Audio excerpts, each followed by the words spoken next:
אנחנו ממשיכים. כפית מלח.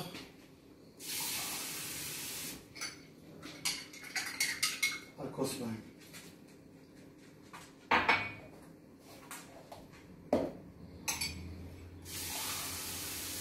עדיף מים חמים, ככה הוא יפה בבישול הקר שלו. מה עשיתי? שמתי בתור זה בטעות. שפכתי במקום הלא נכון, אבל בסדר. כפית מלח.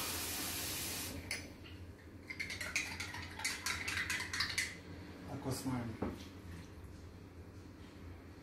עד שאנחנו נמלא את הצנצנת.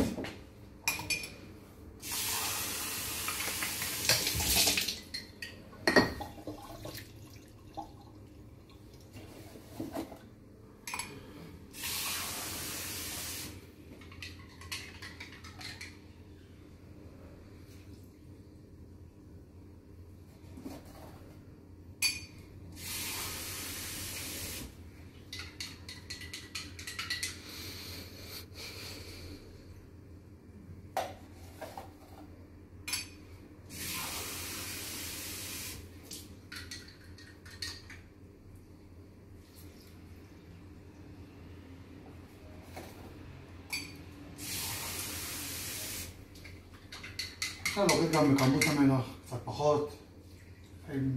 תלוי גם בניחוש בין מה רוצה. לא חייבים כפית מלאה, אפשר לעשות חצי כפית, קצת יותר, קצת פחות. כל אחד לפי הרצון שלו, אבל בעיקרון זה כפית.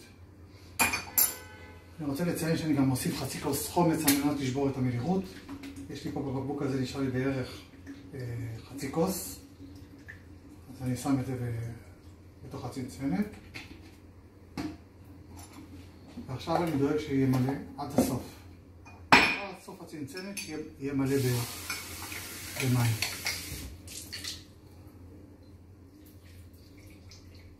הנה, אנחנו מלאים. מספיק עם המלח. עד למעלה.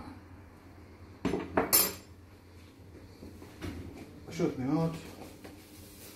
לוקח איזה שקית ניילון.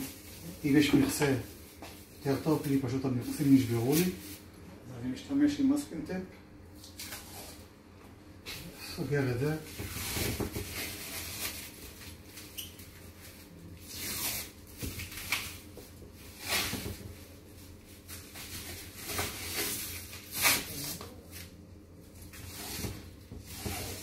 לא צריך שלא יישאר אפילו טיפת אוויר, הכל שיהיה סגור, הכל יהיה מלא עד הסוף במים.